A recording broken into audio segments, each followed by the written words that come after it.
बहुत ज़माना पहले पहाड़ों के बीच एक घना जंगल था। यह कोई आम जंगल नहीं था बल्कि जादुई दुनिया का दिल था।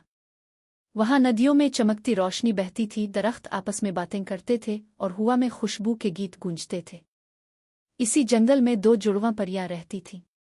एक थी सफ़ेद परी जो दिन की किरणों जैसी चमकती थी। इसके लिबास से रंग बरंगी रोशनी निकलती और जहाँ से गुजरती वहाँ फूल खिल जाते। दूसरी थी सियाह परी जो रात जैसी पुरसुकून और पुरअसरार थी। इसके पर सिया थे लेकिन उन पर छोटे छोटे सितारे झिलमिलाते थे।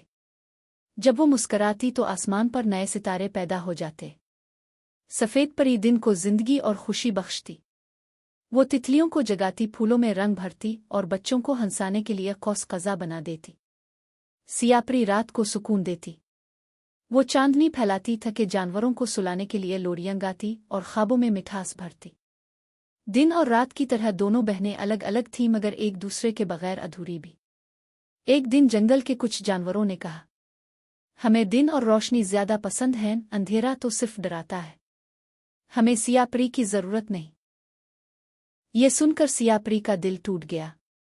वो खामोशी से जंगल छोड़कर पहाड़ों के पार चली गई।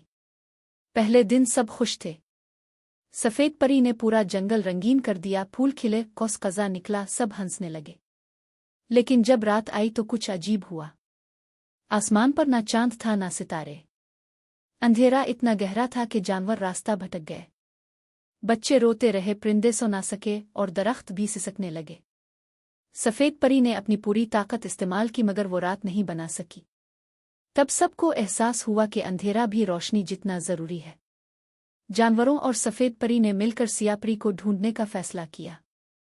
उन्होंने पहाड़ पार किए, तूफानों का मुकाबला किया और जादुई झीलों से गुजरे। आखिरकार वो एक खामोश वादी में सियाह परी को बैठा हुआ पाया। वो गमगीन थी और उसके सितारे मध्यम पड़ चुके थे। सबने कहा, हमने गलती की। हमने समझा अंधेरा बेकार है, लेकिन सुकून और ख्वाबों के बगैर हमारी दुनिया अधूरी है। हमें तुम्हारी ज़रूरत है। ये सुनकर सियाह परी की आंखों में आंसू आ गए लेकिन दिल में खुशी भी।